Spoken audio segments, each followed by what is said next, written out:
A paz do Senhor, gente. Tá tendo podcast mais uma vez, né? Tem muitas pessoas ligadinhas aí, conectadas. Eu quero dar um bem-vindo para você que tá pela primeira vez. Fique conosco até o final, já curte, já compartilha, já comenta.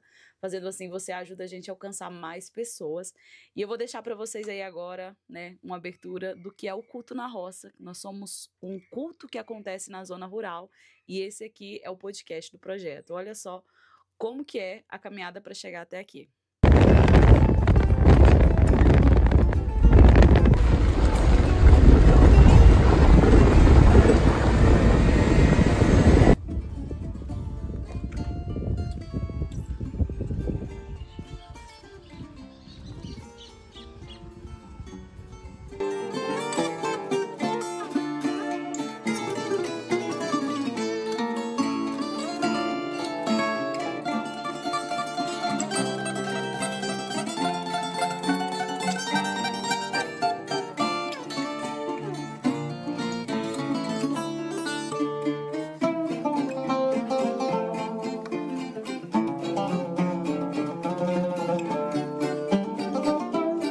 Então, gente, é isso aí, né? Eu decidi, esse é o segundo dia que eu coloco, esse segundo podcast que eu coloco a nossa abertura aí, uma vinhetinha para vocês entenderem um pouquinho, porque tem muitas pessoas que assistem o podcast e são tantas perguntas, as pessoas perguntando, nossa, mas isso aqui é de madeira? É, gente, eu peguei no quintal aqui da roça, né? As pessoas perguntando sobre o cenário, ai, que tanto de barulho, gente, nós estamos na roça mesmo.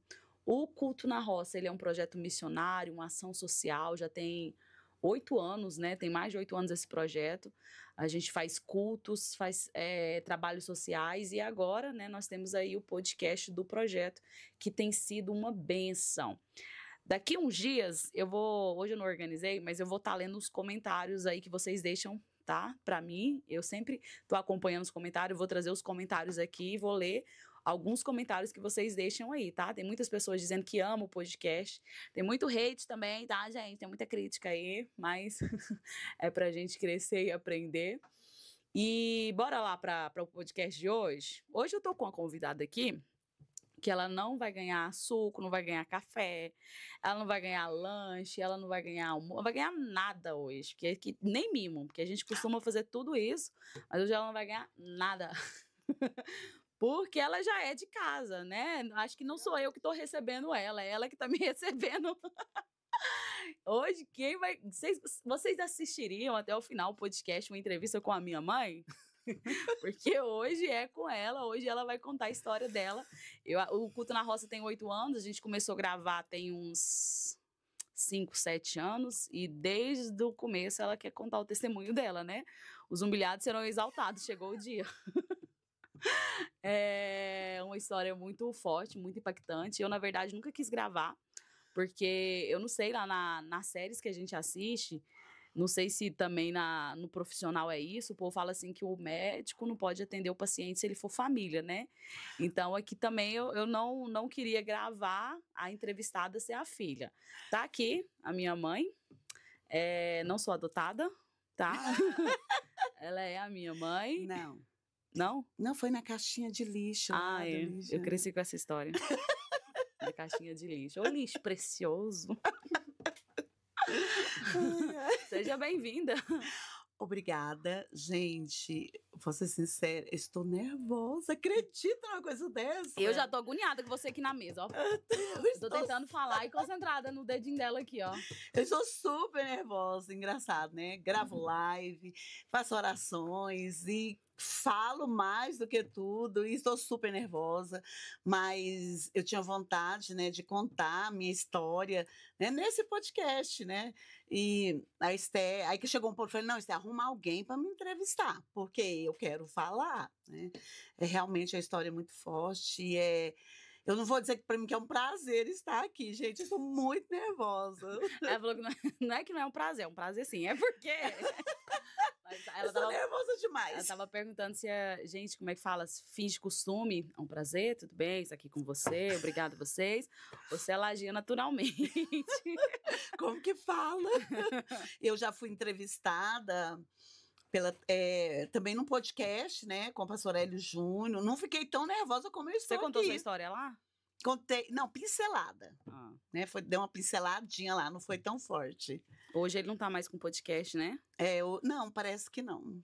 Agora, pelo menos assim, então pode dizer que é em primeira mão sua história aqui no podcast. Não, é em primeira mão, porque é completo, né? Então vamos para esse podcast, porque hoje eu tenho horário, né? E aí a gente quando já conhece a pessoa, sabe que ela fala e fala bastante. Eu tenho 1 hora e 20. Gente, eu falei, eu quero esse podcast 3 vezes, porque ele é muito grande, sabe? É a história da minha vida, né? Desde o ventre da minha mãe. Então, eu queria ir 3 vezes. Mas vocês vão ver no meu canal que eu vou gravar. Vamos ver o que dá para contar hoje. Vamos lá, então? Conta pra gente, então. Pronto, aí, os netos veio. Os netos veio. Os cachorros.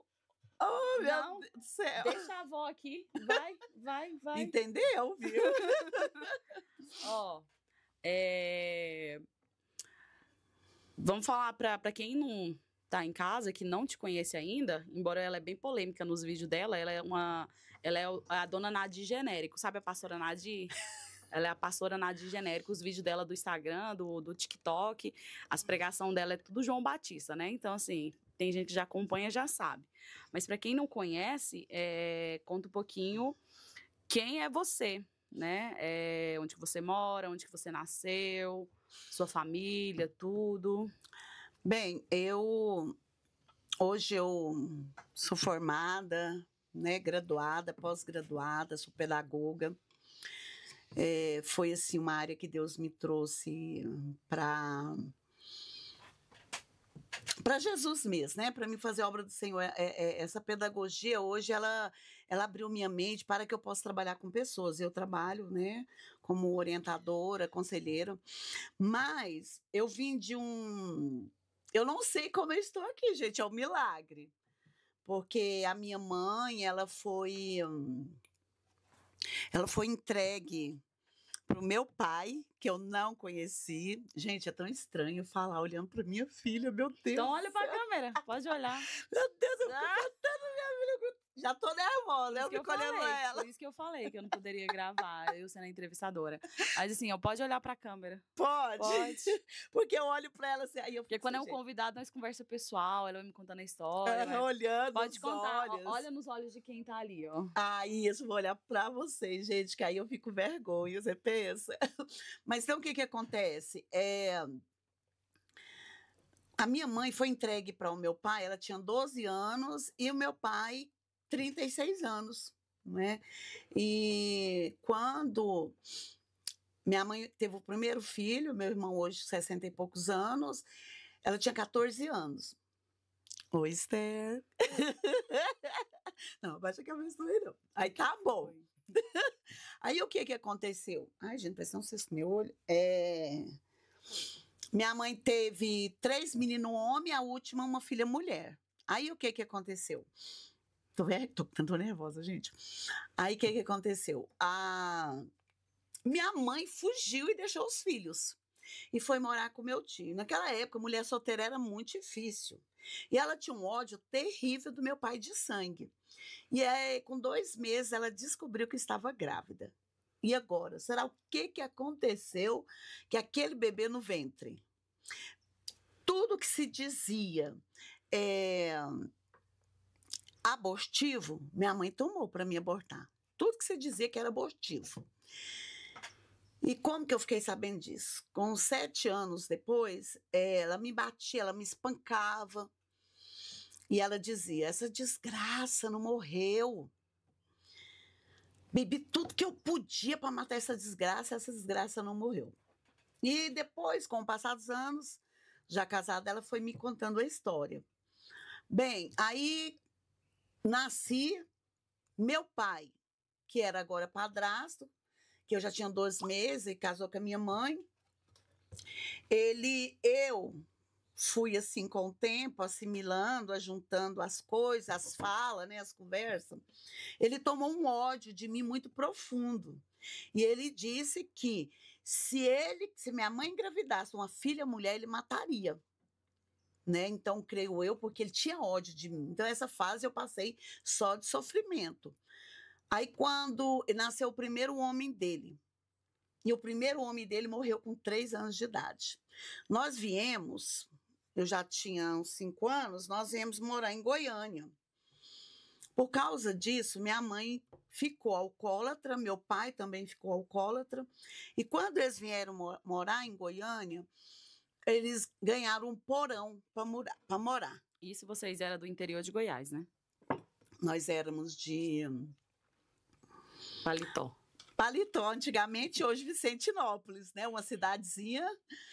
Ai, assim, foi o que eu sinto que foi a melhor fase da minha vida foi ali, até os 5 anos. Porque eu diretamente eu não absorvia os maus tratos, né? Eu só lembro assim, minha mente das coisas boas, né? Só alguns lapsos de memória, uns 3 só. Viemos para Goiânia, minha mãe não penteava meu cabelo era lisinho, lisinho. E meu cabelo, ele teve que rapar, cortou bem no pezinho. Eu vestia roupa de homem. Os meninos na rua achavam, nunca esqueci, falava assim, menino, vem jogar bola. O outro falava, não, ele é mulher. Nunca esqueci isso daí. E aí, meu pai e minha mãe me espancavam muito. Nisso, antes do meu irmão morrer, a minha mãe teve uma menina mulher. E passou a ser a única filha do meu pai, padrasto. E ele adorava essa menina, porque o outro tinha morrido e ele se apegou nela. E depois nós viemos para Goiânia, nós mudamos na Vila Nova ali, para um lugar que tinha sido terreiro, né? Ali fazia trabalhos. E ali os demônios, eles corriam atrás de mim. Minha mãe e meu pai moravam no cômodo. Ali eu passei pelo primeiro abuso. Eu não fui estrupada, mas eu passei pelo primeiro abuso sexual. Eu tinha ali já uns 7 para 8 anos. Aí o que aconteceu? Minha mãe descobriu a minha irmã na creche vizinha, 8 anos depois, através de mim. Porque essa irmã minha, nós parecíamos ser gêmeas. E os meninos iam para a escola, eu não podia estudar, minha mãe me matriculou, mas meu pai não me deixou, porque o carro ia me matar e a rua não tinha movimento. Mas aí não deixou minha mãe levar eu para a escola. Minha mãe ainda alcoólatra e meu pai alcoólatra. Aí passava as meninas da escola, eu sonhava ir para a escola. Eu tinha 7 anos de idade. Aí as meninas ficavam me chamando de Fatica, Fatica, Fatica. E eu falava, mãe, as minhas estão me xingando. Minha mãe foi averiguar e elas disseram, não, que tinha uma menina lá na creche, que lá não era uma creche, era um orfanato. Tinha uma menina no orfanato que parecia muito comigo. Minha mãe foi ver e era minha irmã. Aí sempre eu ia lá para esse orfanato, ficar com ela. Minha mãe descobriu meus irmãos. E meu irmão, com 18 anos, descobriu o endereço da minha mãe. E sempre ia para lá. Minha mãe saía e deixava eu com ele. E ele me abusava. Como eu tinha o sonho de estudar, ele ensinava eu a escrever meu nome e, ao mesmo tempo, abusando, pegando as minhas partes íntimas. Né? E eu não tinha noção, o meu foco, o meu pensamento estava ali em escrever, em aprender meu nome, era meu sonho. E não fui estrupada, mas fui abusada várias vezes pelo meu irmão, não pelo meu padrasto. Aí, dali, nós mudamos para o Santa Genoveva. Mudamos para lá. Aí lá foi terrível. Lá foi muito terrível. Lá, hoje eu sou muito grata a 2 pessoas que era dono do bar, que falava para o meu pai. Nós morávamos no fundo, não do bar, mas no lote abaixo. E eu já com 11 anos ali, foi 11 anos ali, eles começaram a falar para o meu pai que tinha que colocar eu na escola.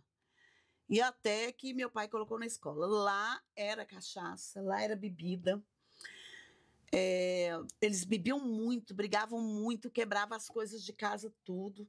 Gente, eu até pulei coisas aí. Quebrava as coisas de casa. Eu via meu pai carregando o colchão e uma sombra preta, carregando o colchão para ele dormir lá no meio do mato. E ali o diabo corria atrás de mim a noite inteirinha, do espírito, né, da gente, e passava debaixo da cama e ele corria e me atentava. Minha mãe ali, ela engravidava, tomava remédio abortivo. E eu lembro como se fosse hoje o neném desse tamanhozinho, e só com a perninha, o outro tinha diluído, sabe? Nossa, uma coisa terrível no meio das roupas de molho, e ela gritando na casa do vizinho, sabe? Passando mal.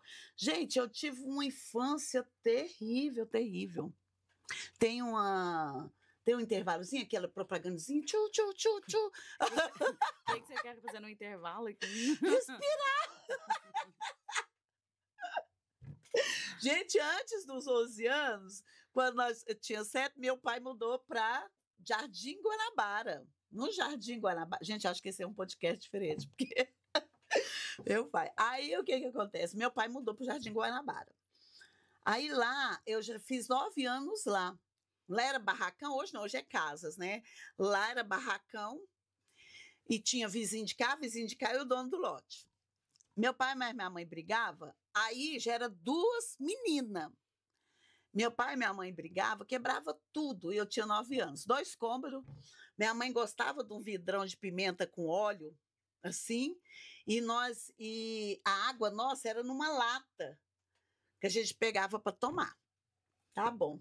Brigava, meu pai pegava essa prateleira e pá no chão. Misturava água com aquela pimenta, com óleo, com aqueles trem. E as minhas poucas vasilhas que tinha ali, tudo quebrada. Meu pai pegava a minha irmã mais velha, ia dormir de trás de um barracão. Minha mãe pegava a menina mais nova, ia dormir de trás do outro barracão.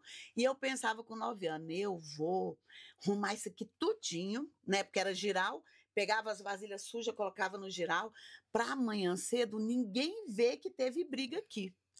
Pensa o pensamento de uma criança de 9 anos, aí arrumava tudinho, limpava o chão, isso não sei que hora da noite era, não tinha noção de horário, e sendo que os barracão eram colados, os vizinhos ouviam tudo. Meu pai xingava muito esse nome da pelada, e eu, assim, eu sei que foi muito terrível. Aí, bem, fica muitos anos lá, minha mãe traía meu pai com o filho da dona do lote. Meu pai corria atrás da minha mãe ali no meio daquele quintal. Faltava um tanto assim para a faca entrar nela, com a faca assim. E aí, um dia queria que eu tirasse foto. Eu não queria, porque eu estava suja, tinha 9 anos, já estava na pré-adolescência. Aí minha mãe ou meu pai me pegou aqui, mas me deu tanto murro aqui, mas tanto murro, tudo bêbado, sabe? Meu pai pegou um pedaço de pau e fez assim, pá na minha perna. Eu passei entre a casa da mulher e um pau de antena, né? Antigamente tinha aquelas antenas. E o pedaço de pau pegou assim, ia quebrar minhas pernas, né? Então já passei coisas terríveis, terríveis. E eu tenho um segredo para contar para vocês. Por que que hoje eu conto isso sorrindo? Deus não deixou nada ficar no meu coração. Isso não é nada. Isso não é nada. O pior ainda está por vir. Na verdade, então, você cresceu numa gente, o povo fala assim, você chama sua mãe de você! É porque ela é tão nova. Ai, gente! Só que não. Não, só para me iludir. A senhora. A senhora cresceu. Como é que eu chamo minha mãe de você? Meu Pode pai falar de você, me julguem, meu né? amor. Não tem nada, não. Ai, meu amor. Depois eu pego ela, ó. Mentira. Aí, você... Não, peraí. Você sabe o que é? Nós duas somos muito unidas, sabe? É verdade. Aí o povo lá no nosso trabalho fala, como é que vocês duas conseguem trabalhar juntos? Mas nós somos unidas. Hein?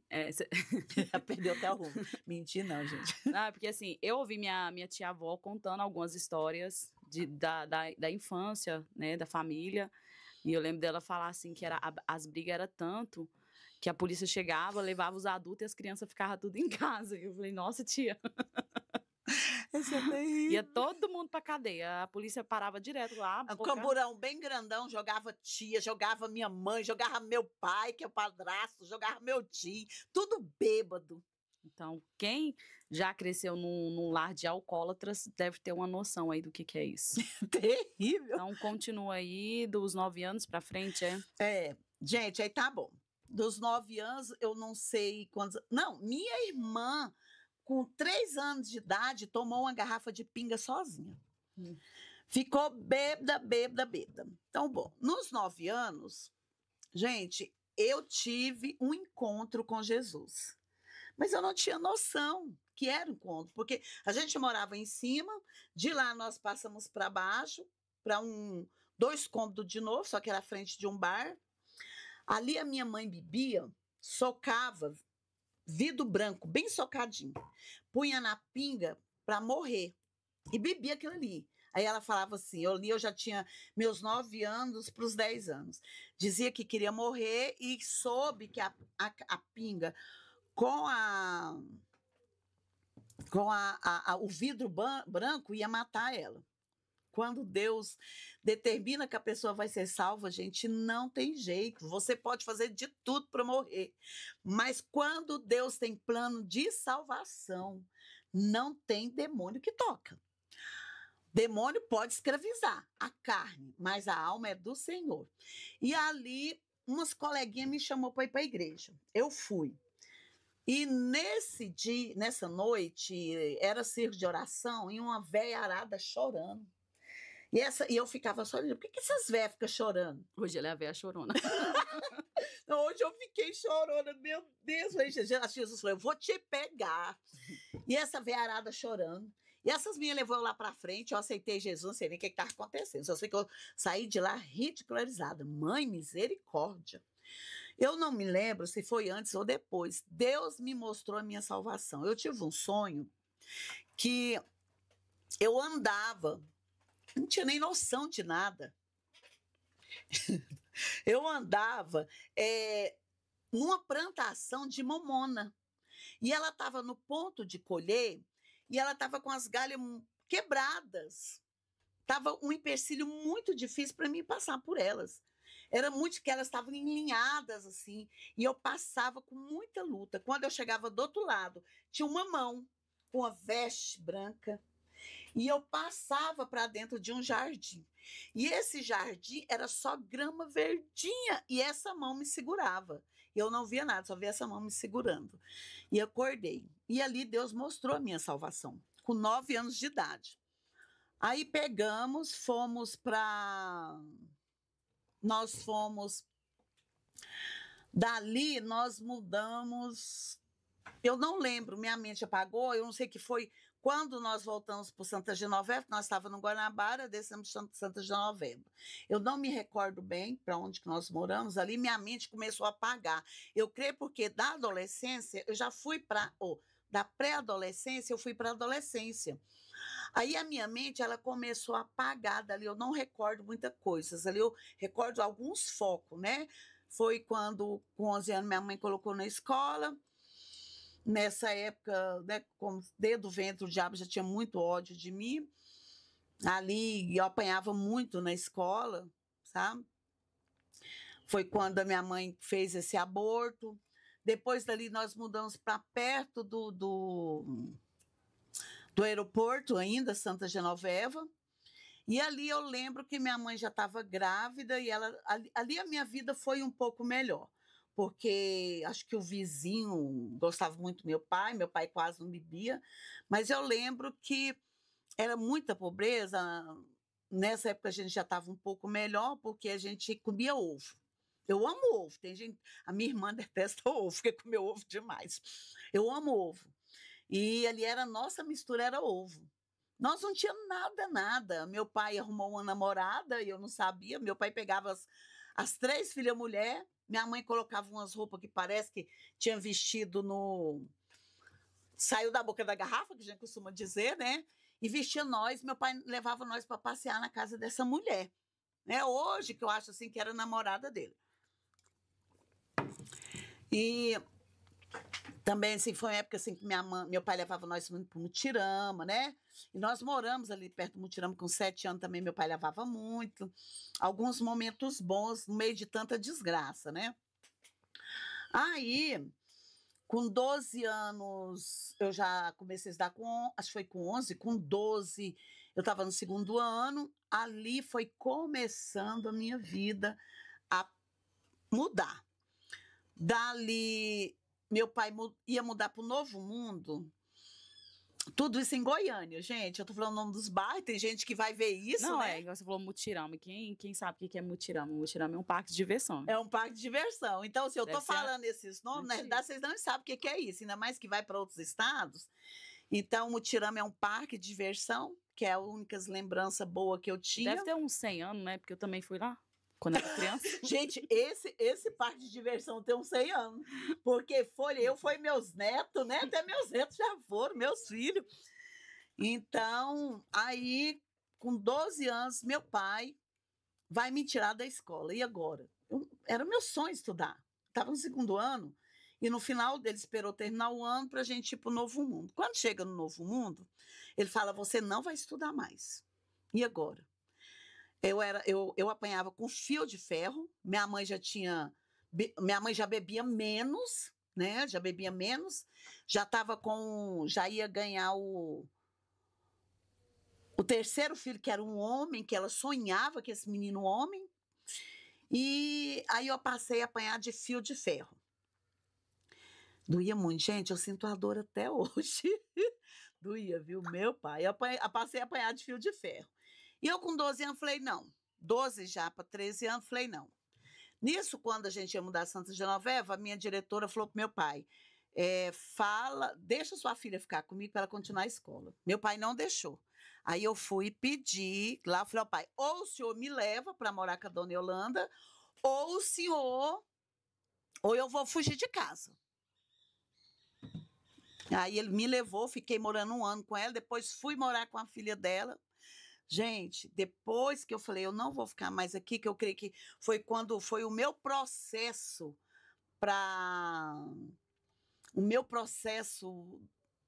eu creio que foi um processo eu não sei como especificar a palavra certa, né? De ser forjada. A partir dos 13 anos foi o processo de eu ser forjada. Nisso eu falei, pai, vem me buscar. Meu pai me buscou. Meu pai morava em um cômodo, sabe aquelas invasão bem na beira do córrego com água suja de fezes? Era ali, nós morávamos ali. Aí era uma descida, meu pai morava no 1º cômodo. Ô, gente, meu pai, ali começou o inferno na minha vida. Eu virgem, 13, já estava... Na realidade, eu estava com 14 anos, que eu já estava morando na casa da filha da dona Yolanda. Eles foram eles que cuidaram de mim, né? Elisângela, Yolanda, Cristiane, então, a Denise. Então, foram eles que cuidaram de mim ali quase 2 anos, como bebê. Sou muito grata. Lá eu tive casa, eu tive comida, eu tive uma família estruturada. Bem, voltando para a casa da minha mãe, meu pai falou, você não vai estudar mais. Faltava 3 meses para me terminar a 4ª série, né? Que era o 4º ano, hoje acho que é 4º ano. Toda vez muda série, ano, você não sabe o que é. Então, o que acontece? Eu falei, não, eu não vou perder meu ano. Eu estudava, vamos dizer, longe. Gente, eram uns 50 quilômetros, né? Eu tinha que tomar 2 ônibus. E eu fui forte. virgem ainda, consegui terminar o 4º ano. Terminei o 4º ano, arrumei um trabalho, que meu pai falou, você não trabalha e você não estuda. Pensa uma menina, quase chegando aos 15 anos, morando em um cômodo, com 2 menininhas e um menino, bebê, o pai e a mãe bebendo, pior do que um alcoólatra. Pensa o inferno que era. Tá bom.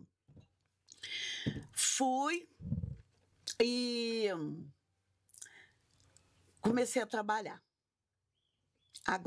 Agora começou todo o processo de forjamento. Que eu creio que isso é Deus forjando, é Deus preparando. Eu, com 15 anos, eu passava muito pobre, muito pobre. Eu passava, fiz a matrícula para estudar na 5ª série. Eu passava na porta de um homem. Todos os dias, dava à noite, trabalhava de dia e morava no trabalho. Um intervalo aí?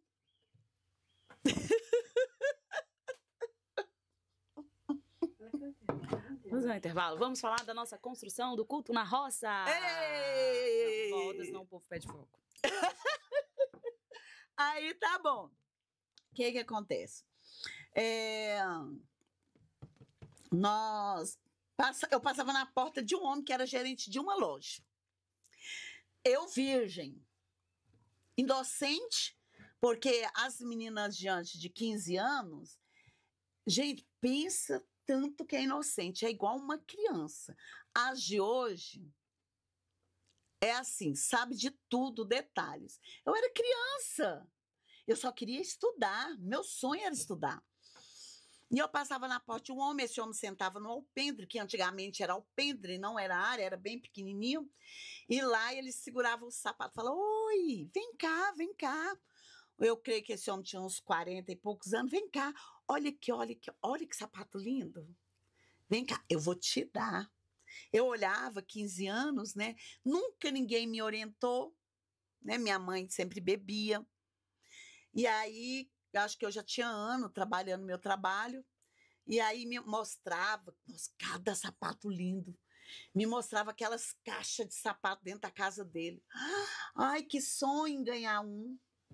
Ele entra, vem aqui, toda vez me conquistando, mostrava cinto, ai, como eu amava cinto, eu nunca tive uma coisa daquela, eu não sabia o que era um cinto. E eu não sei o nome desse homem, eu não sei quem é. E cada dia ele me conquistava um pouco. Até então, ele me estrupar. Ele me colocou uma arma, ele me bateu. Não. O que ele fez? Até ele conseguir me colocar dentro da casa dele, passar a mão no meu corpo. Cada dia ele passava a mão numa parte do meu corpo. E me dizendo que ia me dar, e só ia fazer aquilo. Não, só vou passar a mão aqui, não vai ferir. E nisso, posso falar tudo? Fala. É forte? Fala. É forte. E eu, virgem, e nisso ele, primeiramente, ele me usou anal. Ele fez sexo comigo anal. E ele tinha todo um jeito para não me ferir, mas para ele se satisfazer, porque eu não sabia o que era aquilo. Eu não tinha noção do que era aquilo. Eu só tinha noção que doía. E ele, com todo cuidado, e ele foi me estrupando aos poucos. Até que chegou um ponto, um dia, que ele jogou um lençol no chão e mandou deitar. Cada noite eu passava lá, eu não tinha mãe que preocupava, eu tinha simplesmente patrão e patroa. E o que sucedeu? Até que um dia ele arrebentou o ímen. Ai, você me machucou, olha o tanto de sangue, olha o que você fez comigo. Porque eu não tinha noção de prazer, de sexo, o que era isso, entendeu? E o que aconteceu? E eu não voltei lá mais, porque ele tinha me machucado. Mas eu sabia que aquilo era tirar a virginidade. Hoje eu conheço a palavra sexo, mas antigamente não existia esse negócio de sexo, transar, eu não conhecia. Mas eu sabia que existia virginidade. Então, ele tinha tirado, porque ele arrebentou o ímen. Nunca mais voltei lá. Única pessoa que eu conversava era a passadeira do meu trabalho, e ela me explicou. Bom, aí foi começando um processo terrível na minha vida. Terrível. Só que, assim, hoje eu olho aquela menina que passou por tudo isso. Hoje eu não. Ai, meu Deus, oh, meu Deus do céu. Não, não tenho isso, porque não ficou nada em mim. Eu só olho para a situação daquela menina e fico com dó dela. Tenho pena dela. Sabe, por ela não ter uma mãe, nada. E choro até por ela não ter uma mãe. Eu lembro que quando a minha filha fez 15 anos, Aí não, gente. eu chorei. Eu tô presente. Não, eu chorei, sério mesmo, que eu falei, eu fiz de tudo e dei tudo para minha filha que eu não recebi. Só que eu tratei os meus filhos como sargentona. Vocês veem a pastora Esté forte desse jeito, mas eu fui uma sargentona. Eu abracei, amei, beijei demais meus filhos, mas fui uma sargentona. Né, Esté, você não quer nem contar, né? General, eu sempre falo que foi general. General, né? General. Estilo general mesmo. Então, o que acontece? Dali, um motorista da minha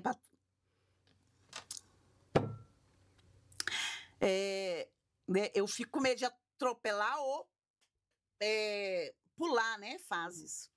Então, o que aconteceu? Contei para a passadeira, né?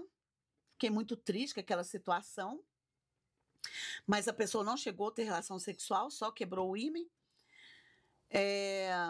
Muita astúcia do diabo mesmo, não sei o nome dessa pessoa. Nunca ganhei um sapato, nunca ganhei nem um cinto, não aconteceu nada. Ele só fez aquilo comigo. Aí tá bom. Quando eu vinha da escola todas as noites, mesmo antes de acontecer isso, o meu patrão falava que eu estava vindo de uma boate. Gente, eu não tinha noção o que era boate, eu não tinha noção o que era prostíbulo. E ele vivia falando, você estava na boate, você veio da boate. E eu não sabia que tinha boate ali perto. Eu não sabia. E o motorista do meu patrão começou a me paquerar. E esse homem era casado. E eu, criança, eu queria quê? Um pai. Queria um pai. E ele era muito bom para mim. Ele era bem mais velho. E ele era muito bom para mim.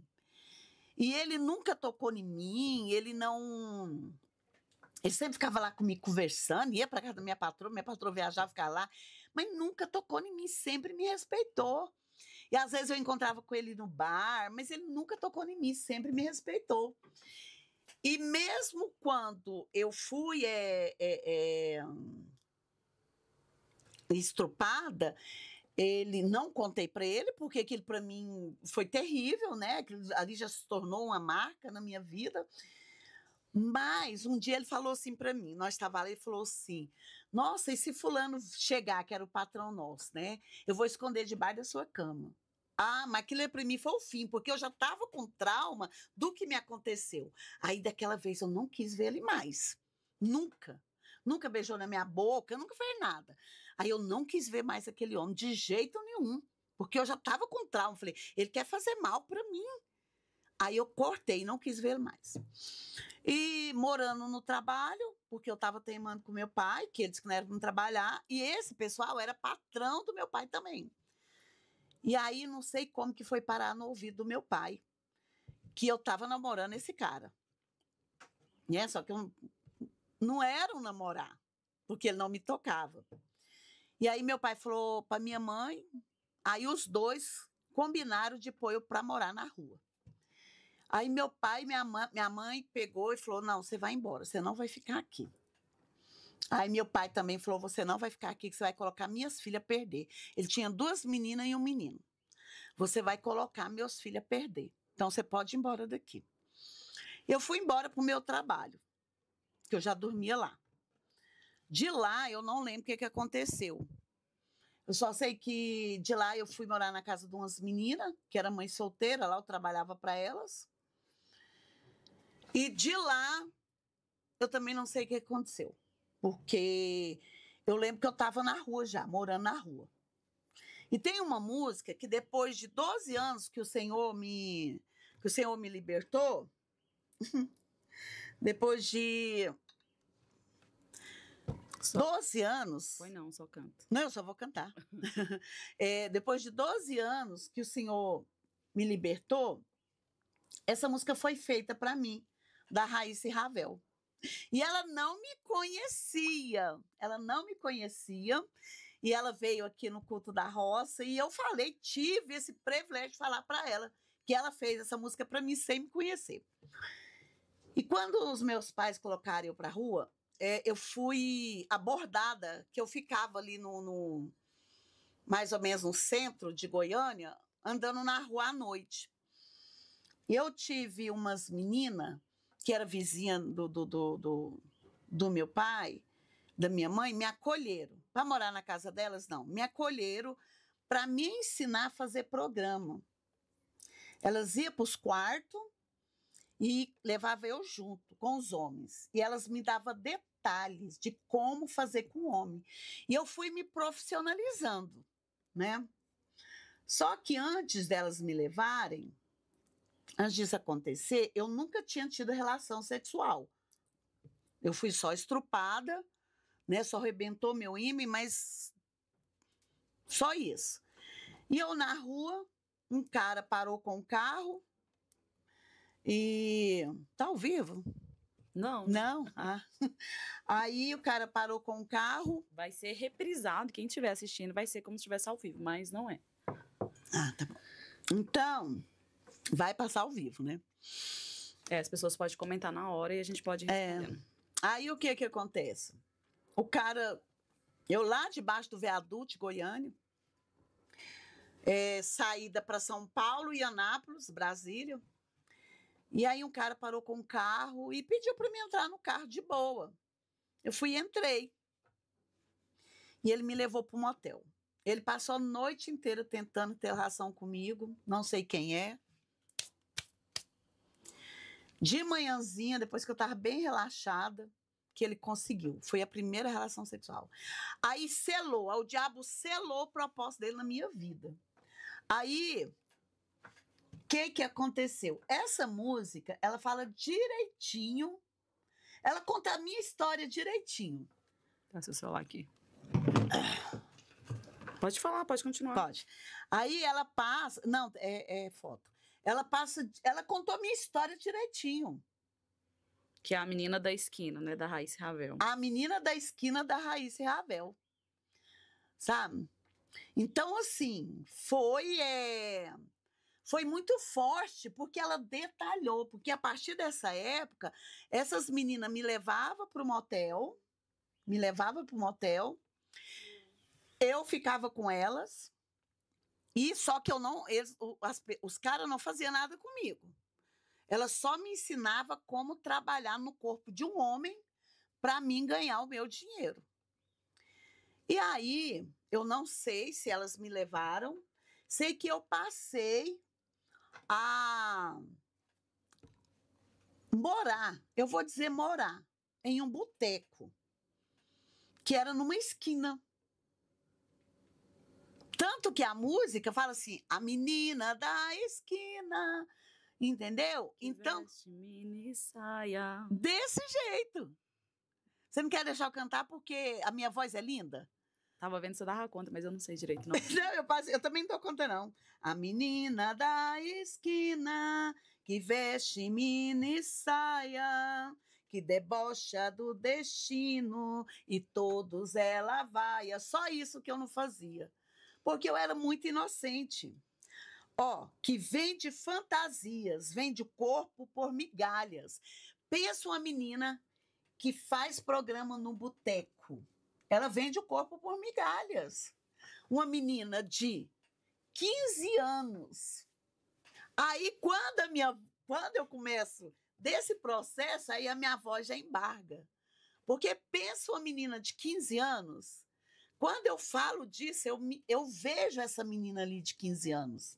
Né? Ela faz das ruas o seu modo de viver, os seus sonhos de menina, perdeu-se na esquina e na porta do boteco, vê seu ponto predileto. Você entendeu? Ó, obrigada a ouvir cantadas palavrões do que usa o seu corpo para sorrir, entendeu? Então, o que acontece? Eu comecei a viver na esquina. Ali eu saía com caras nojentos, com coisas assim. Quantos homens casados que eu saía ali com eles? E eu, criança, eu falava: você não é casado? Por que que você sai? Por que que você faz isso? Aquilo ficava na minha mente. Eu falava: não, porque minha esposa está grávida, eu não gosto de ter relação, porque senão vai machucar a criança. Sabe? Porque eu ficava com aquilo ali, falava: uai, mas como que uma pessoa, né, vai sair? Então ali eu saía. Outras mulheres queriam me bater, outras diz que ia desenhar um negócio na minha cara, uma parte íntima da mulher na minha cara. Depois elas viraram um sapatão, já era ficar comigo. Ó, uma vez uma menina começou a me bater lá na porta do boteco. E eu sempre tive Jesus, sempre. Porque com 9, 11, 12 anos, 11, 12 para 13 anos, eu fiz catequese. Sozinha eu ia para a igreja católica e eu fiz catequese. Então eu conheci Jesus ali, sabe? Conheci Jesus ali. Então tudo eu conversava só com Jesus. Eu sempre tive intimidade com Jesus. Hoje o Senhor fala comigo diretamente. Hoje eu tenho uma intimidade com Deus. O que acontece? Quando eu fiz meus 16 anos ali naquele boteco, vou dizer, uns 2 meses antes de eu fazer os 16 anos, gente, eu não tinha onde dormir.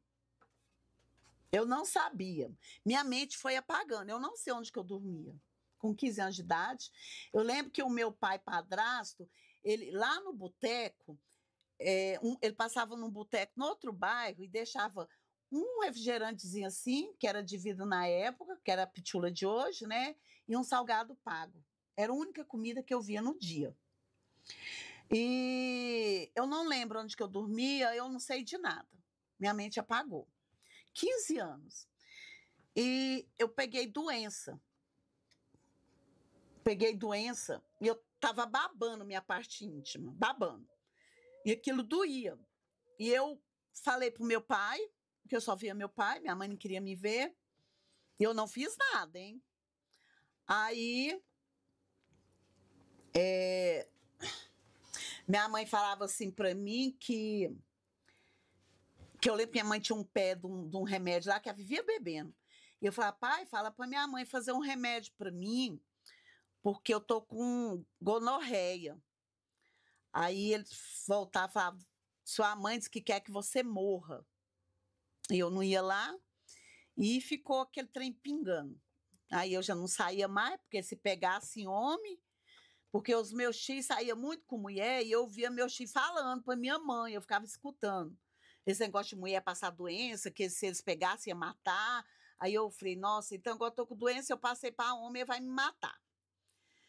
E eu lembro, antes disso, com meus 14, 15 anos, eu já tomava, existia aquela pinga 29, eu comprava aquela pinga 29, eu bebia ela todinha, né? Antes de ter relação sexual, por completo, né? Ia para as festas, dançava a noite inteira, já era o cavalo do diabo.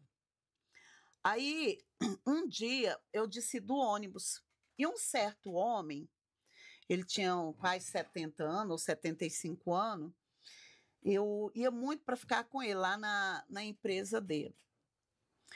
E esse homem parou o carro de trás do ônibus. Quando eu desci, que eu olhei para esse homem, falei: agora ele vai me matar. Aí ele me chamou, colocou dentro do carro. Eu falei: agora esse homem vai me matar. Porque eu pensei, acho que eu passei doença para ele. Eu estava, né, a parte íntima babando, já estava. Esse homem me levou para um laboratório, colheu o material, esse homem pagou todos os remédios para mim. Eu era tão escravizada pelo diabo que até na farmácia que eu ia tomar injeção, o farmacêutico tinha relação sexual comigo ali na hora de dar injeção em mim. Tanto que o diabo usava os homens para acabar com a minha vida, tá? Aí eu fiquei sadia. Fiquei limpinha, limpinha, que esse velho pagou todos os remédios para mim. Aí eu fiz 16 anos no mesmo boteco, no boteco da esquina. E apareceu um homem lá. Esse homem que apareceu lá, apareceu no carrinho, era um homem mais novo e um mais velho, 2 morenos. 2 morenos. E esse homem mais velho me levou para casa dele. Esse homem me levou para casa dele. Eu acho que eu morei com esse homem uns 2 meses. Limpinha, cheirosinha, sem doença nenhuma. Morei com ele uns 2 anos. Ou uns 2 meses. Não tem noção, a minha mente apaga. E eu conheci a família dele, morava no fundo. Conheci a família do lado. E foi ali que começou ali eu ter uma família, né? Só que esse rapaz que foi com ele, eu gostei dele. Aí eu pensei, eu vou largar esse homem aqui e vou namorar com esse. Só que, quando eu larguei desse homem, eu voltei não sei para onde, eu não tinha mais casa, e aí eu fui trabalhar já com 17 anos. Ele me pegou, não, quando eu fiz 16 anos, eu fui morar na casa dele. Morei uns 2 meses. Fui para casa da minha mãe, ele comprou um monte de presente para mim, sandália de novo e cinto, que tinha saído naquela época. E me conquistou com a sandália e o cinto. E eu fui morar na casa desse homem. Fiquei poucos meses, saí de lá. Eu acho que nesse intervalo, não sei se eu fui para casa da minha mãe, não me lembro de nada. Aí voltei para namorar o rapaz. Voltei para namorar esse rapaz. Minha garganta já tá seca. Voltei para namorar esse rapaz. Nisso eu conheci outra mulher. E essa mulher me levou para trabalhar na boate, com 17 anos. Nisso também, com 17 anos, eu já conhecia a droga. Eu já comecei a usar a droga, com 17 anos. Só que eu vou dizer uma coisa para vocês, gente. Você, mesmo Deus tendo projeto na sua vida, mesmo Deus tendo plano na sua vida, como eu disse, o diabo te escraviza, mas a sua alma não é dele. E Deus permite para você ser forjado, para você criar estrutura, porque o projeto que Deus tem para a sua vida, você precisa ser forjado primeiro para você suportar. Então, assim, o que eu costumo dizer nós precisamos vigiar muito para não murmurar quando nós estamos passando por prova. Porque não tem como Deus te usar se você não é forjado. Você tem que ter bagagem. Então, assim, às vezes você sofre naquilo, né? Passa por prova naquilo que Deus vai te usar, porque você tem que criar estrutura. Hoje eu sei trabalhar com casais. Hoje eu sei trabalhar com mulheres. Eu já palestrei para mais de 50, 60 mulheres. Hoje eu sei como ensinar uma mulher a satisfazer o seu esposo sem pecar.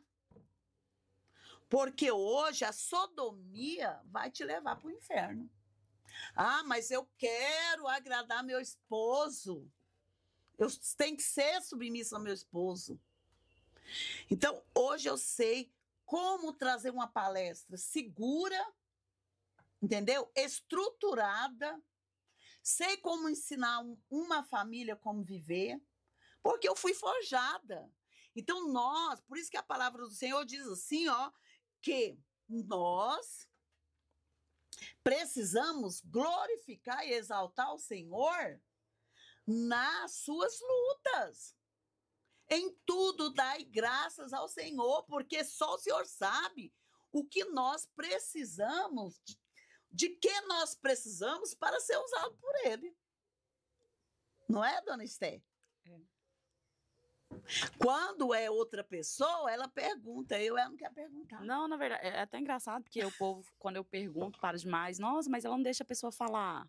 Aí, recentemente, foi um perguntar, mas ela não pergunta as coisas. Eu falei, gente, O que eu o faço? que eu faço? Fernanda, abaixa um pouquinho só o micro. Você sabe qual que é o do microfone? É porque minha voz é muito aguda. Então não mexe, pra não dar B.O. Vai, depois eu abaixo. Minha voz é muito aguda. E eu vou assim, ó. Eu começo aqui com a minha voz, começo, mas já tá lá em cima. Então, gente, o que acontece? Aí eu voltei para namorar esse rapaz. Nós namoramos 7 meses ou 6 meses. E esses meses eu aluguei uma casa, fiz a mesma coisa que fizeram comigo. Conheci uma menina que separou do marido, levei ela para ser dançarina dessa boate. Gente, a minha saia tinha 1,5 m. 1,5 m ainda é grande, hein? Não, é sério. Não, deixa eu ver aqui. 30 da cintura. 30 não, centímetros. era 1 metro. 1 metro, mãe. Metro, não, perdeu. Um palmo, gente. 1,5 m. Tava crente, hein? Gente, a minha saia tinha 1 palmo. Eu não ia falar 1,5 palmo, né? É 1,5 palmo. Minha saia tinha. Eu sentava, eles abriram uma boate ali na Vila Nova e eu sentava na porta para chamar clientes. As pernas, olha a grossura das coxas. A gente não chamava ninguém, vivia vazia. Deus nunca me permitiu prosperar no prostíbulo, porque ali foi só para me forjar. Gente, então assim, eu passei 7 meses, não vou contar detalhes, que é muita coisa, mas nesses 7 meses de prostíbulo, eu fui estrupada, me bateram. Imagina uma pessoa dentro de um quarto, apanhando de um homem. Eu tenho 1,60 m, tinha, né? Agora já, a gente vai murchando, né? Um homem de quase 1,80 m. Para mim era 1,80 m, porque eu acho que eu era pequena demais, eu era criança. E esse homem correndo o quarto inteiro me dando murro. E não pegar um murro. O diabo, ele te escraviza, mas Jesus te guarda. Porque a Bíblia diz que não cai uma folha da árvore se não for permissão de Deus. Eu fui general na minha casa, mas eu fui muito amor.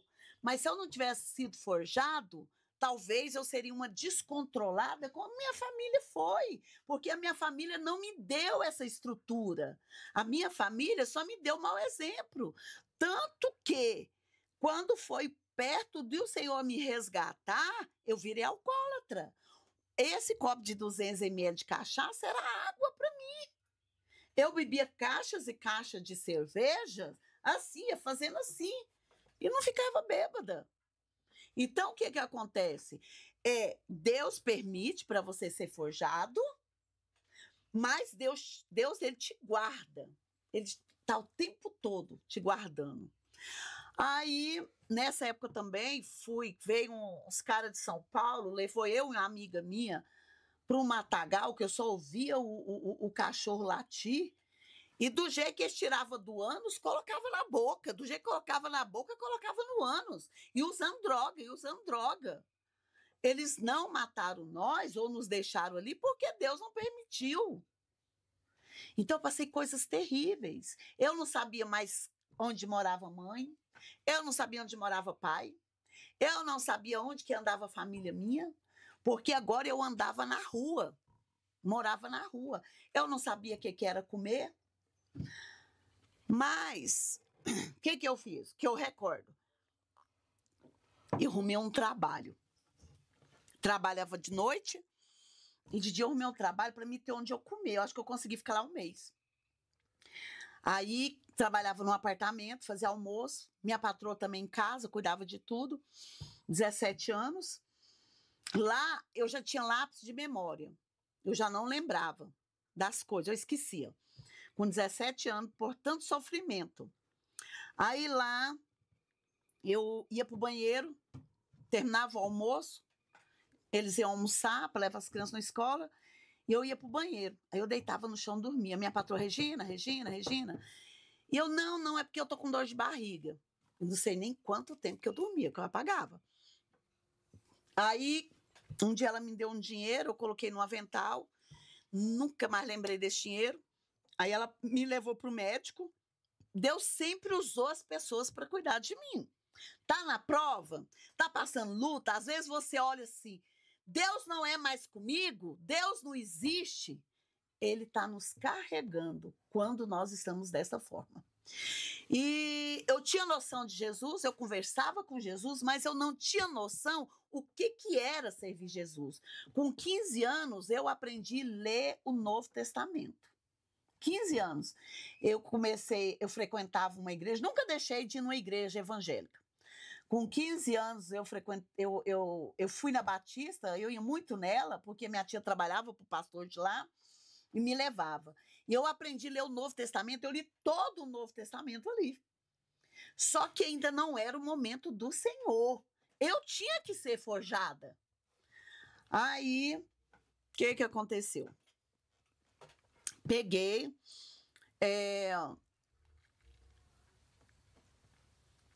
eu dormia 4 horas da manhã, 5 horas, a boate fechava. E aí eu dormia ali no muro, todo mundo passando na rua, eu encostada no muro longe do prédio, né? Não tão longe, tanto que eu sou tonta, que não era nem tão longe. Tonta assim, eu era inocente.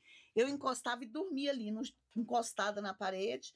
A hora que dava umas 7 meses, mais ou menos, eu perguntava para alguém, eu ia e subia para o apartamento. Ainda bem que ninguém passava ali e não me via.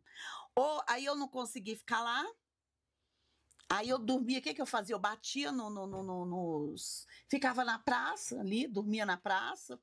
Às vezes eu batia no hotel que eu frequentava, fazer programa com as pessoas. Falava, deixa eu dormir aqui no sofá até clarear, mas comer.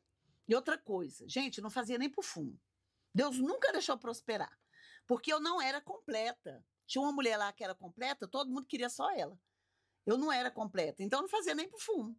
Aí eu passava a noite ali dançando, né?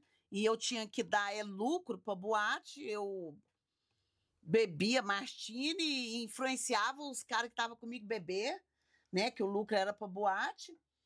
Aí só eles que ganhavam, né? Eu não ganhava nem por fumo. E tinha outra boate que tinha aberto, aí lá eu dormia lá, dormia durante o dia lá, que lá já tinha quartos, mas não lembro nunca fazer um programa naquele lugar. Mas lembro de ser abusada pelos donos, né? Eu era muito abusada pelos donos lá, né? E 17 anos, eu sei que meus 17 anos foi a época que eu mais fui abusada, né? Fui abusada, estrupada várias vezes. Só que parece que eu não tinha sentimento, porque ou Deus, ele selou isso, que eu não lembro de dor de nada. Eu não lembro de sentimento nenhum. Deus não deixou, porque muita gente fica com trauma, né? Tem muitas pessoas que ficam com depressão, muitas pessoas que ficam com trauma. Eu não tenho o menor trauma, eu sou liberta. Eu sou liberta. Mas só que nós temos escolha. Eu digo hoje, eu escolhi ser feliz. Nós escolhemos. Nós temos livre-arbítrio. Eu escolho. Eu escolho Deus ou escolho o diabo? Eu escolho ser uma pessoa depressiva. Eu tenho domínio sobre a depressão. Eu tenho domínio sobre a depressão. Eu tenho domínio sobre minha vida. Eu tenho domínio sobre tudo o que acontece. Ai, eu adulterei, gente. Eu não vigiei. Eu tenho domínio. Eu adultero se eu quiser. Eu bebo se eu quiser. Eu fumo se eu quiser. Ai, porque você não sabe tanto que é difícil. Eu fumei, eu bebi. Eu era alcoólatra. A maconha não fez a minha cabeça, mas a bebida. Gente, como eu amava uma cerveja. Como eu amava tomar uma, sabe, 200 ml, esses copinhos. Eu bebi igual água. Pensa no trem gostoso. Eu tenho livre-arbítrio, eu escolho. Ai, eu caí, pastor, eu sou crente, eu caí. Você tem domínio. Caiu porque quis. A Bíblia diz que Deus não vai dar ninguém por inocente, porque nós temos livre-arbítrio. Deus não pega você e tira você, não. Não peca, não. Vem cá e puxa você à força, não. Ele te deu domínio próprio. Eu escolho. Eu tenho escolha. Eu tenho domínio próprio. Então, por isso que Deus não vai dar ninguém por inocente. Vamos ver. Até 4h30, vai. Dia 4h42. Não, é 3h40. Ah, é 3h42, até 4h30. Então, gente, vai dar para nós concluir, porque é muito forte. Então, o que acontece?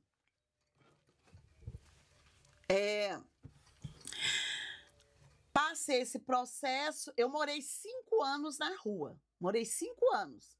Com 17, eu saí com uns 20 anos. 20 anos. Bom, gente, aí com 17 anos, esse rapaz não deixou ir mais. E eu chorei muito, porque eu queria ir. Porque acostumei naquilo.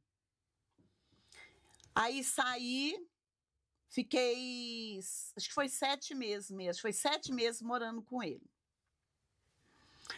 Só que ele era muito possessivo. Muito possessivo.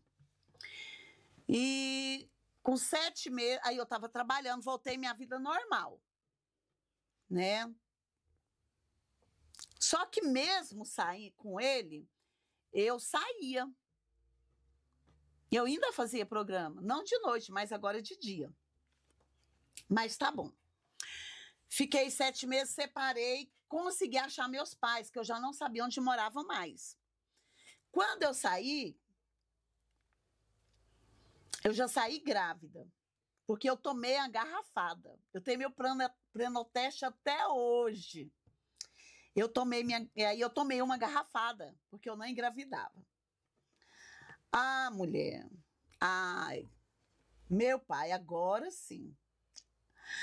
E aí achei meus pais, arrumei um trabalho de gerente com 17 anos.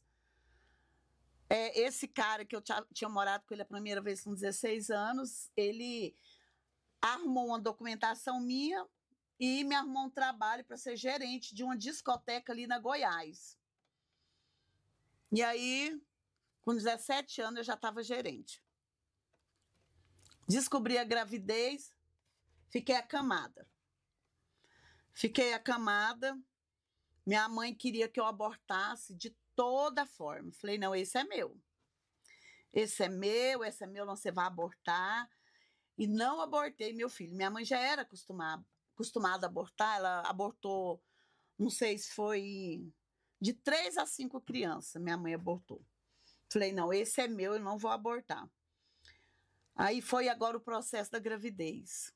Sem casa, sem dinheiro, sem nada.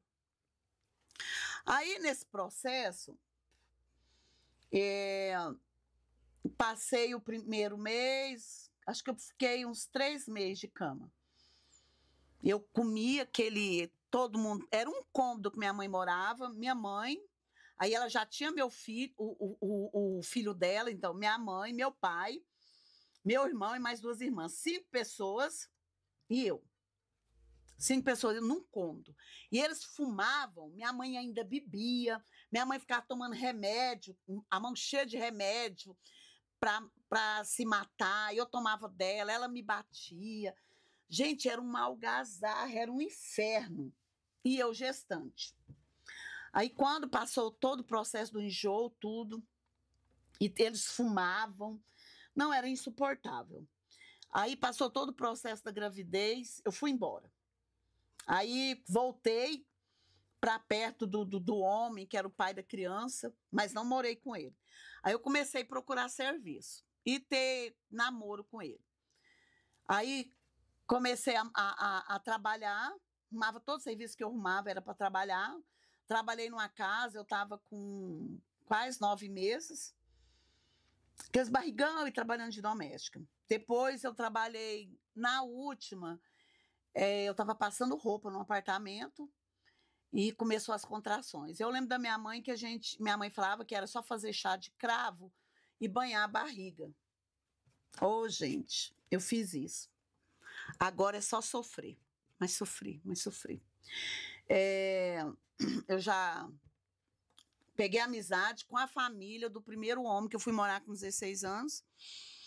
E essa menina, ela me ajudou. Hoje, graças a Deus, serve ao Senhor.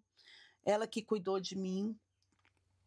E aí, ela estava grávida também. Ela tem até uma menina da mesma idade do meu filho, mais velho. E eu fui para a casa dela. E de lá eu fui para o hospital. Ela me levou. Eu fiquei a noite inteira passando mal. Eu não tinha ninguém. Eu não sabia onde morava mais mãe. Não, sabia, agora eu sabia. Onde minha mãe morava, mas eu não tinha pai, não tinha mãe, eu não tinha irmã, não tinha ninguém. Eu tinha essa mulher que estava grávida também, que ia ganhar neném. Eu ia ganhar alta e ela ia internar para ganhar neném dela. E eu fui para o hospital. Não tinha ninguém, não tinha marido, não tinha ninguém. E lá, eles deixaram eu passar mal a noite inteira. Eu andava nos corredores do hospital, pelada, sem roupa nenhuma, só gritando de dor. As enfermeiras não iam lá. O meu neném subiu para o estômago, para a boca do estômago, como a gente diz, subiu para o estômago. Eu passei mal a noite inteira, eles colocou soro em mim. Eu gritava. Aí alguém do lado ia lá segurar na minha mão, algum acompanhante, né? Alguma mulher acompanhante. Aí foi uma mulher cuidar de mim. Aí ela pegava na minha mão, me ensinava como que eu devia fazer para o neném descer, que o neném não descia. E eu só sei que foi a noite inteirinha. Eu gritava, eu urrava. O hospital parece que eu estava dentro do, como é que fala? Do manicônio. Não tinha ninguém naquele hospital.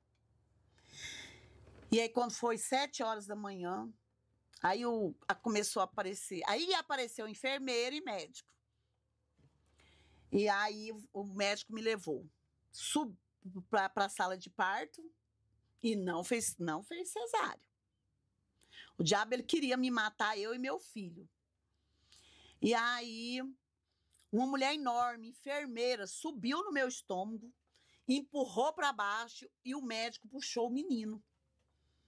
Quando ele levantou o menino era pretinho, pretinho. E eu, criança, inocente, falei, nossa, igualzinho o pai. Tá bom. O menino nasceu preto. Eu creio que estava para morrer o menino. Aí me levaram para o quarto e eu levantei e saí procurando o menino. Aí o que você está fazendo aqui, mãezinha? Vamos para o quarto. Falei, não, quero ver o meu bebê. Não, seu bebê é aquele. O menino era branquinho. Eu falei, não, meu bebê não é aquele. O meu bebê, ele é pretinho, igual o pai. Não, é porque ele passou da hora de nascer, mãe. Ele tá bem, tudo. Quando ele levou o bebê para mim, o bebê, a cabeça do meu filho ficou desse tamanho, assim, ó. Virou um ovo compridão, um pepino. Porque eles puxou a ferro o menino. Agora sim, agora o negócio começou a pegar.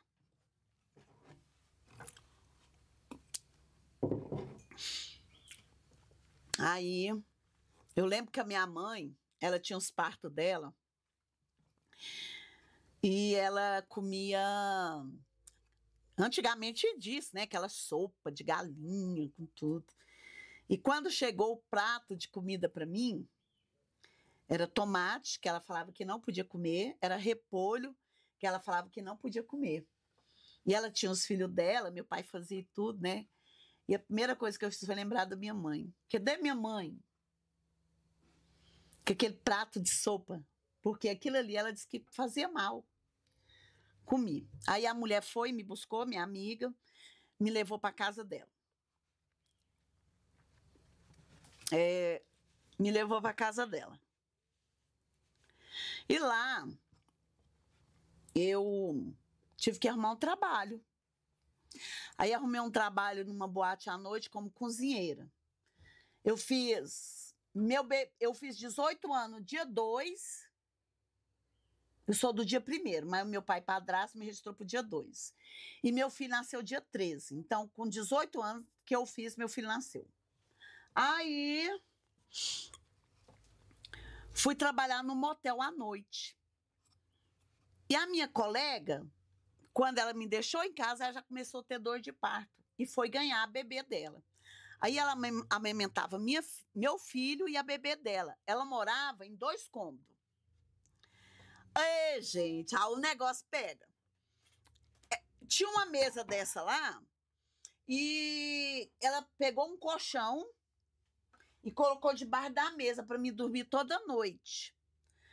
E chovia. As minhas pernas molhavam toda. Então, o meu bebê e da cintura para cima não molhava em mim. E isso antes de eu começar a trabalhar à noite, no meu resguardo. Eu ganhei o menino em novembro, então já estava chovendo. E aí eu ficava com o meu bebezinho novinho, deitado debaixo da mesa, eu não encolhia as pernas. A mesa era muito pequena e eu tinha o meu bebê. Aí eu ficava com ele e das minhas pernas para baixo molhava toda noite. Novembro, dezembro, janeiro. Aí fez 3 meses, eu comendo as custas dela, cuidando de mim. O pai do bebê era vizinho. Mas não sei. Aí, tá bom. Comecei a trabalhar à noite. Com 3 meses, comecei a trabalhar à noite, nesse motel. Eu era criança. Já tinha um filho, mas era criança. Aí eu chegava, mas sempre eu fui muito consciente. Sempre eu tive desconfiômetro. Sempre eu fui muito ética, tive desconfiômetro, porque eu peguei isso da minha mãe. Minha mãe sempre foi muito sistemática. E aí eu chegava, eu não ia dormir. Eu ia cuidar do meu bebê e ajudar ela a cuidar da casa, porque ela também, né, estava de resguardo. E ajudar ela, aí eu não dormia, aí eu passava o dia inteiro acordada. Quando era de noite, eu ia de novo. Eu acho que eu trabalhei lá uns 2 meses. À noite ela ficava com o bebê. À noite ela amamentava o meu bebê e o dela. E ela cuidava do meu bebê. E aí, acho que eu nunca contei isso pro meu filho. Mãe de leite dele. Aí, como o pai da criança morava embaixo, era divisa só de muro, a irmã dele me chamou para ficar na casa dela. A casa dela também era 2 cômodos. Lá eu dormia na cozinha em frente ao fogão, o fogão era de trás da porta. Eu dormia, como a mesa dela tinha cadeira, eu dormia do lado das cadeiras e entre o fogão e a cadeira. Aí lá, eu fiquei lá na casa dela. Agora, vamos registrar a criança.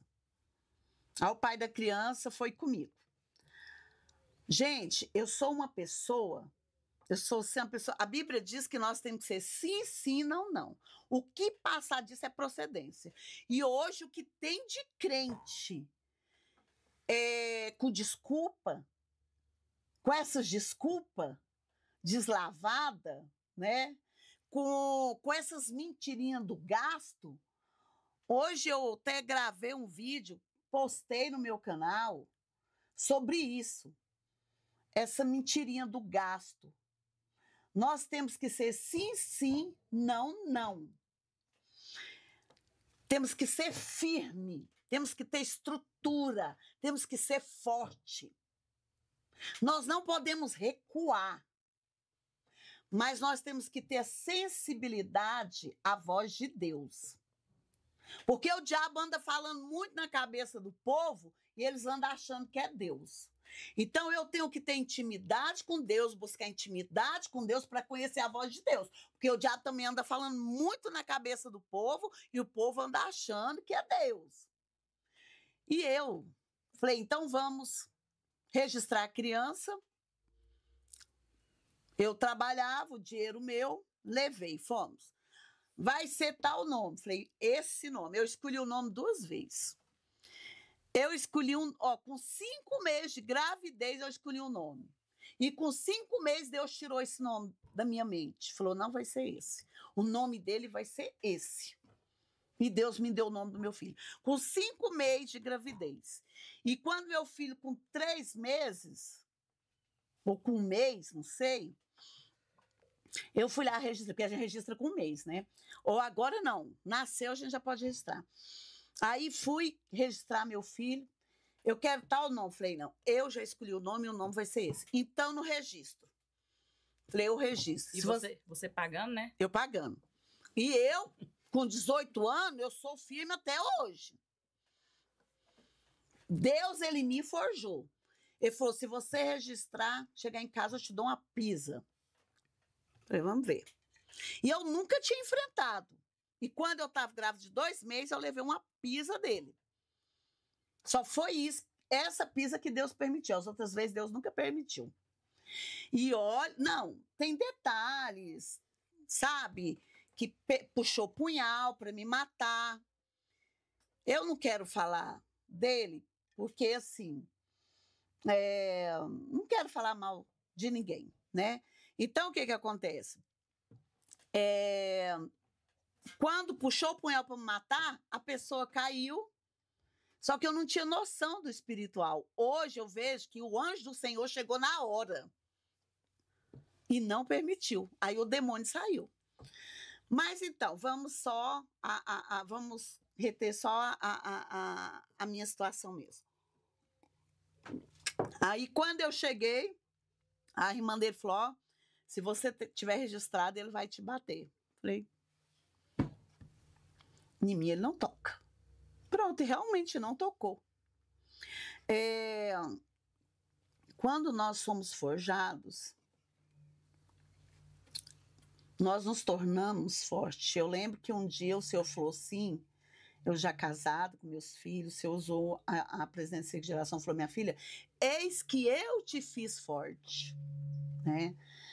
Então, não adianta. Às vezes você está aí, morando na rua, às vezes você é alguém que hoje se prostitui, né?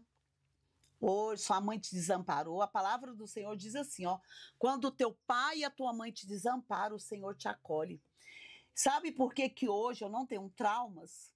Porque quando a minha mãe e meu pai falou, você não mora aqui mais, e eu fui para a rua sem roupa, sem nada, Jesus veio e falou, eu adoto essa daqui, porque ela é minha. Aleluia. Então, quando quando todos te desamparam, Deus vem e te adota. E eu vou falar uma coisa para você. Ninguém te toca. Ninguém te toca. Muitos anos depois, o Senhor falou para mim e falou, minha filha, no circo de oração, falou, minha filha, eu te livrei de várias sepulturas. E naquele momento que Deus estava falando, você sabe por que Deus falava? Sempre fala essas coisas para mim? E falava? Porque qualquer coisinha eu estava, ai meu Deus do céu, por que o Senhor está deixando eu passar por isso? Aí Deus vai, fala comigo e me leva lá onde Ele me tirou. Entendeu? Tá bom. Aí eu continuava trabalhando à noite e a avó do meu filho começou a cuidar do meu filho. Um certo dia, o pai dele nunca deu nada, sempre eu. Aí um certo dia, eu passando mal, a gente fazia aquelas lavagens de ducha, na época existia isso, né? Hoje isso não pode. E eu passei mal no meu trabalho. Lá eles chamaram o corpo de bombeiro, ambulância, sei lá, e me levaram para o hospital, que eu não sabia onde é. Lá eles me colocaram, não em enfermaria, me colocaram no quarto escuro, tipo debaixo de um porão. E eu cheguei lá muito ruim. Sabe, debaixo de uma escada? Aí eles fazem aquele quartinho lá e põem porta para guardar coisas. Lá eles me colocaram. Hoje eu sei onde que é esse hospital e hoje eu já fui internada lá e eu fui super bem tratada. E aí eles me colocaram nesse hospital. E lá eu fiquei. E eu só conseguia ver a hora que a mulher ia me aplicar uma injeção. Eu não sei que injeção é essa. Eu só sei que era um quarto escuro, a luz lá nunca se acendia aquela luz, porque eu não tinha ninguém. Eu cheguei lá como indigente. Me pegaram no motel, que eu era cozinheira, ninguém sabia de nada, ninguém me acompanhou, e eles me colocaram nesse quartinho. Eu não sei quantos dias que eu fiquei lá, mas eu não via demônios, eu não via nada. Deus nunca permitiu eu ter esse contato com demônios. Mas eu fiquei lá internada, não lembro de médico, lembro só de sempre estar tomando uma injeção lá. E me lembro que, não sei quantos dias eu fiquei, lembro que aí eu ganhei alta. E sei onde que é esse hospital. E fui embora muito fraca, na clínica desse médico, pegar um atestado para me levar para o meu trabalho, para não perder meu trabalho, que era na boate à noite. Quando eu consegui, eu não sei se eu tinha dinheiro de não sei de nada. Sei quando eu consegui chegar até meu filho, a avó dele falou assim, quem é essa mulher? Depois de 3, 4 dias, 5 dias, não lembro. Você não conhece ela, né, meu filho? Eu peguei meu filho, aí eu senti que ela ia tomar meu filho. Aí eu saí desse motel, arrumei um trabalho para trabalhar de doméstica numa casa de pessoas remediadas, e eles tinham 3 filhos. Meu filho já estava sentando. E lá eu arrumava um carrinho, tipo aquelas cadeirinhas de pô, dar comida para bebê. E eu tinha que arrumar a casa, preparar almoço. E o meu filho todo cheio de cocô. Eu não podia parar para trocar, que era muito serviço, 3 crianças para olhar, fazer almoço, dar para os meninos para a escola. E meu filho ficava com fome, ficava com sede, cheio de cocô. Com 3 meses de idade. E quando eu ia limpar ele estava todo assado. Lutei, consegui colocar meu filho na creche. E até meu filho se adaptar na creche, nós morávamos mais no hospital do que em casa. Eu não tinha pai, eu não tinha mãe, eu não tinha ninguém. Era eu e meu filho. Onde que eu dormisse, era com meu filho. Aí, aqueles tal de Goiânia infantil lá, materno infantil, eu morava lá. Eu ficava mês inteirinho. Não tinha ninguém para dar nada. Teve uma certa época que eu tive que deixar meu filho sozinho lá e sair na rua para achar alguém para a gente prostituir, para ele me dar dinheiro para comprar comida e fralda para meu filho. Porque eu não tinha ninguém. Aí, esse homem, sempre eu procurava ele para ir num... minha mente ela foi apagando. Para achar qualquer motelzinho ali, para ele me dar dinheiro, para mim comprar marmita, para me comprar fralda. Porque lá só dava comida para criança. As roupinhas dele, eu lavava lá mesmo no hospital, na lavanderia do hospital. E meu filho, só o couro e osso. Meu filho dava febre dia e noite. Eu não dormia, porque eu pegava o pano e colocava na cabeça dele para esfriar. Pano úmido para esfriar a noite inteirinha. E eu ficava mês. Eu não tinha um pai para levar uma comida para mim. Não sei quantos dias que eu ficava sem comer. Não sei nem com quem que eu deixava lá. Meu filho, para mim caçar alguém na rua para prostituir. Então, assim, foi andando. Tá bom. Aí, meu filho melhorava, voltava para a creche. Aí eu caçava um serviço e ia trabalhar. Aí, aluguei um quarto para morar com ele e com a menina que também deixava o filho na mesma creche. Morava eu e ela tinha um filho e eu um filho. Aí eu deixava na creche, ia trabalhar. Quantas vezes que eu pegava meu filho, enrolava ele na manta, enrolava um plástico nele, ia tomar ônibus 5 horas da manhã, porque 6 horas da manhã eu tinha que deixar ele na creche, que 7 horas eu tinha que estar no serviço. Aí eu ia molhando e ele enrolado naquele plástico para ele não molhar. Aí ele vivia gripado, vivia com pneumonia, ele dava muito giardia. É uma diarreia que dava aquele verme de giardia que pegava da creche. Meu filho acostumou tanto na creche que quando eu ia buscar ele não queria ir embora, porque nós não tínhamos onde morar. Né? Aí ele não queria ir embora, porque ele queria ficar na creche. E nisso, meu filho ficou 5 anos na creche. Com 4 anos, eu voltei a prostituir. Com 4 anos, que meu filho tinha, eu voltei para boate. Aí, por quê? O que aconteceu?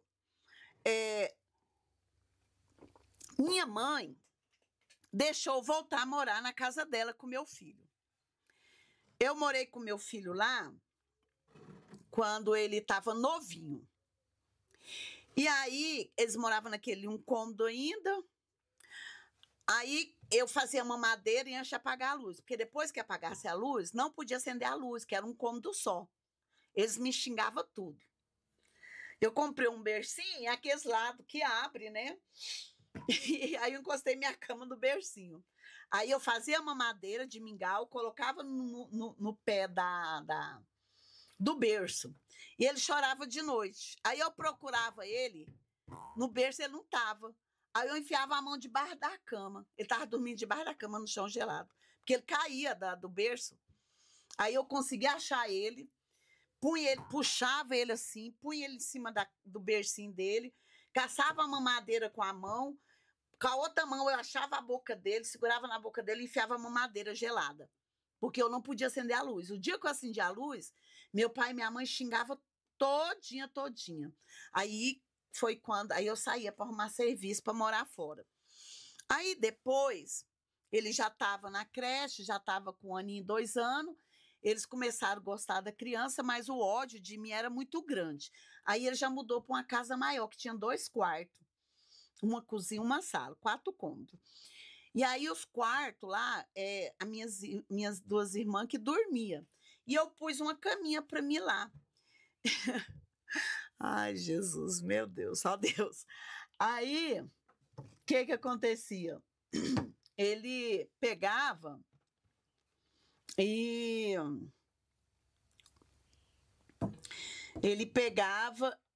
no pé da cama eu punha um caixotezinho, então fechava esse caixote. Eu levantava de manhã, levava meu filho, final de semana eu trabalhava também. Aí eu arrumava alguém para olhar. Quando eu chegava, eu olhava o meu filho passou o dia inteiro na lama, comendo lama podre. Ele judiava muito meu filho lá, mas as minhas irmãs já grandes não podiam olhar meu filho. Minha mãe não trabalhava, não podia olhar meu filho, porque ela me odiava com ódio terrível. Minha mãe me odiava com ódio terrível. E a gente sempre quer a mãe, a gente quer um abraço de mãe, né? E aí, foi isso. Esther. Só porque você vê o tempo aí, gente? Não, eu finalizo porque, assim, o tempo não dá para finalizar todo, né? E também falta pouco. Falta 20 minutos aí, é porque hoje eu trabalho, daqui a pouco eu tenho que ir pro serviço, sair daqui eu vou direto. Mas, assim, como se diz, né? Tem muita coisa ainda, né? Muita coisa ainda, o pessoal vai ficar com curiosidade. Muita coisa. Na verdade, o mais importante aqui é contar como conheceu Jesus, né? Eu acho que essa é uma parte importante aí. Como você hoje, porque você hoje olha para sua vida e você é muito grata a Deus, né? E talvez naquela época você não imaginaria tudo que você está vivendo hoje.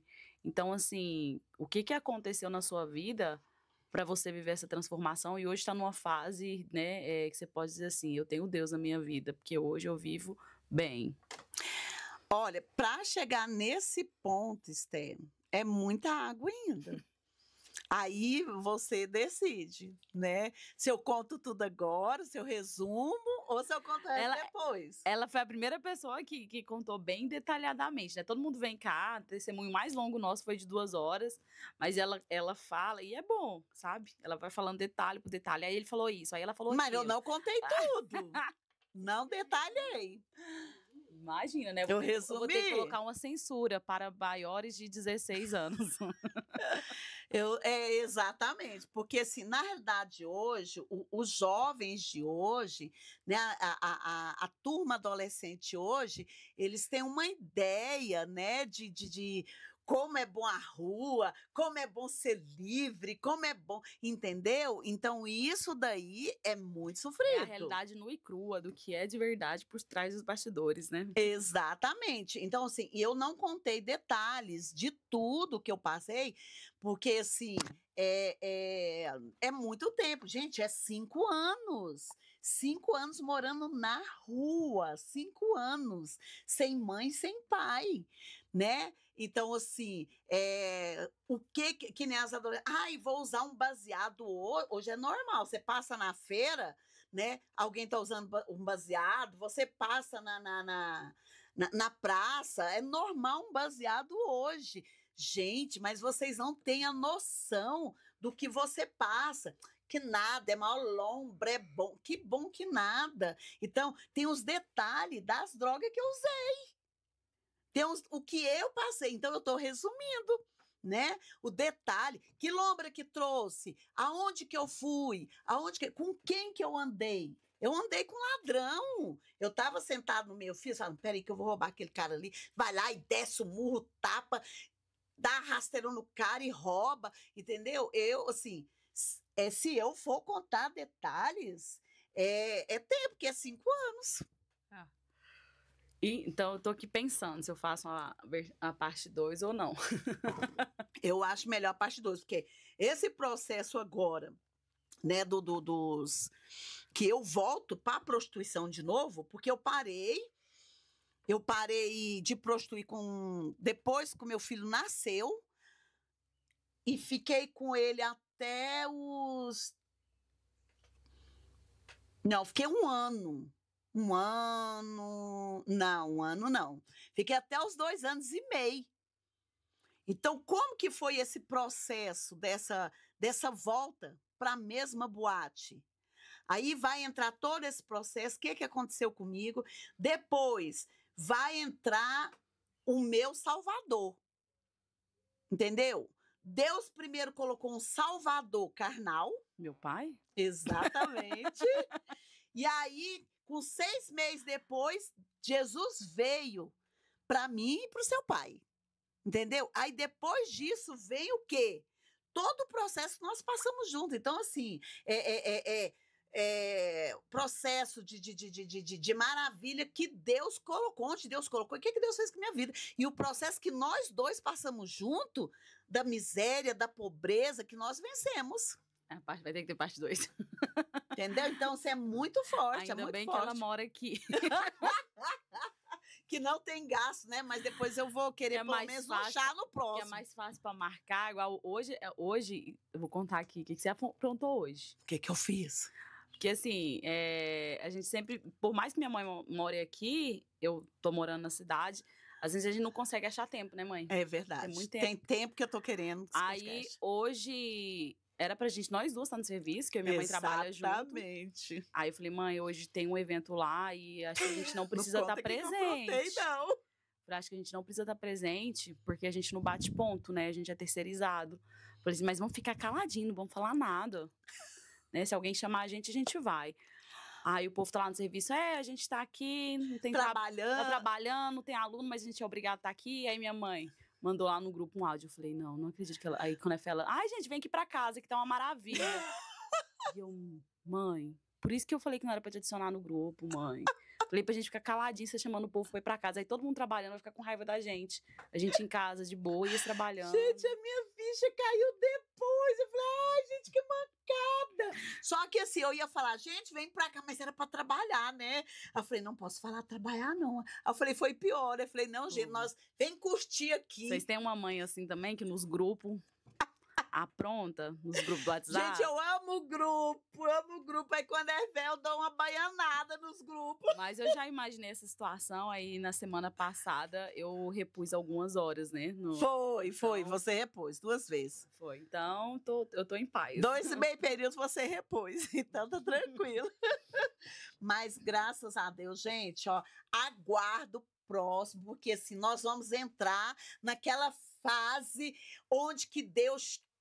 Porque até aqui, né? Sempre as pessoas dizem, até aqui o Senhor nos ajudou. Aí vocês vão ver, sabe? Vão ver como que Deus fez. Uau! Tirou lá do fundo, onde não tinha esperança, onde era para estar morta, onde não era para viver mais, e fez. E outra coisa, ganhei toda a minha família para Jesus. Minha mãe morreu, servo de Deus. Então, assim, gente, vocês aguardem que vocês vão ver o que Deus fez em tudo isso. E não perca a esperança, porque Deus tem projeto na sua vida. Eu só vou falar para vocês que eu não sei a sequência certa, né? Às vezes a gente não consegue manter uma sequência. Eu já tenho alguns podcasts agendados. Sexta-feira agora com a Bispa Heloísa. Segunda-feira já tem um agendado. Então talvez eu não consiga colocar a parte 2. Seguindo sequência. Vocês vão ter que assistir todos os podcasts, tá ligado, né? E todos. É igual eu trouxe aqui a Ariane Nogueira, todo mundo quer que o esposo dela venha. Eu já queria conseguir jogar logo em seguida, só que ele começou a trabalhar agora no outro serviço, é complicado. Ele tá orando para Deus confirmar no coração dele. Então, assim, aí pode aparecer lá na frente continuação de um testemunho que vocês querem agora. Então, tem que ir assistindo todos, esperando ansiosamente para poder ver a continuação. É isso, né? Deixa eu ver aqui, que horas que é. Tá no horário ainda. Tá, mas. Deixa aí. Então, vamos fazer assim, mãe? Se você tiver alguma dúvida, deixa nos comentários que, como a gente vai fazer a continuação, aí no dia, né? A gente responde. Você continua contando a história e aí eu leio as perguntas que as pessoas deixarem aí para poder responder. E outra coisa, gente, eu tô aqui para responder, para auxiliar. Eu trabalho com clínica da alma, eu trabalho com libertação, eu trabalho com batalha espiritual, sou palestrante, trabalho muito com pessoas individuais, com aconselhamento, com clínica da alma, sabe? Eu ajudo muitas pessoas com depressão, com síndrome do pânico, né? Com várias coisas. Então, estou aqui para atendê-los, para ajudá-los, tá? Eu vou falar uma coisa para vocês. Pode contar comigo, pode falar comigo. Eu não tenho tempo para atender ligação, mas eu trabalho com a clínica espiritual através do Zap, sou conselheira, tá bom? Vamos trabalhar, gente. Hoje, a assessoria do WhatsApp, né, do Culto na Roça, quem responde é a minha mãe. Então, se você manda mensagem pro nosso número aí, quem tá respondendo para vocês é a minha mãe. Eu cuido de muitas pessoas, 4.000 pessoas, são 2 Zaps, sou orientadora, faço campanha, cuido, tá? Eu só não tenho tempo para ficar fazendo orações individuais, mas eu faço consulta espiritual, tá? E fazemos campanha juntos. Tá bom? A consulta espiritual é mais ou menos o quê? Povo não... A consulta espiritual, vamos supor que eu tenho. Eu tô com um problema de síndrome do pânico.